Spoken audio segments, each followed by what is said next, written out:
You can tell, no doubt, by the bookshelf behind me that I've done a lot of reading. And as we're thinking about having a book to read together or something to read together, I think a little bit more information about what I'm thinking as I propose that assignment, as I ask you to think about selecting something for us to read. Um, Maybe a story would be helpful. So when I was an undergraduate student, I took a introduction to critical theory class in literary criticism, and the instructor he had such high expectations, maybe a little too high, I don't know. But for whatever reason, I was in a position to think to myself, I want to meet his expectations and I want to show him that I can do the work that he says he doesn't think I can do. So he gave us some pretty heady readings. We read Kant and Heidegger uh, and a bunch of, I don't remember all the other ones. Those are the ones that stand out in my mind. But they were really difficult, and maybe I'll post a link to one of them just so you can get an idea of what it was we were up against. And the process of making my way into those and finding out what they meant, that's not even the right way to say it, just sort of trying to get my feet on the ground. It took me a long, long time. I had to spend a lot of time really focused on the readings and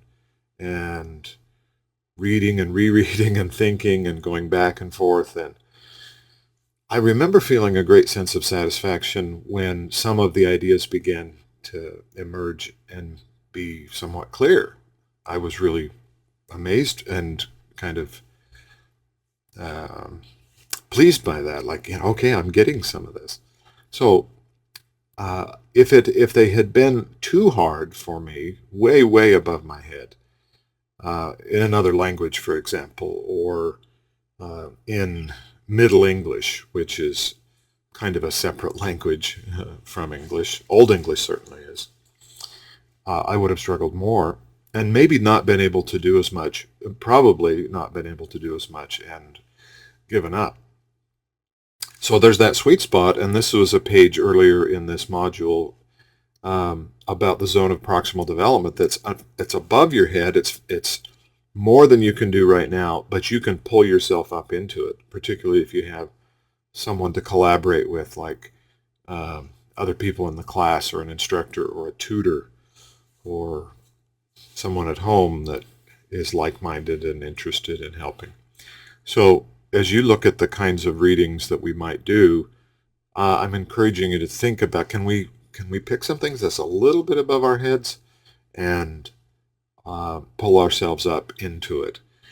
To my way of thinking, that's important work, because certainly down the road in future classes you will have readings that are above your head, and exercising the muscles, the mental muscles, to be able to read those, doing that now will help you then.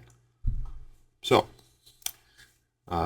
if you've already taken done the form, to fill out what kind of a book we ought to do, and but want to add another one, want to do it again, that's completely fine. If you haven't yet submitted something, think about what might be a stretch for us before you complete it. Hope this helps.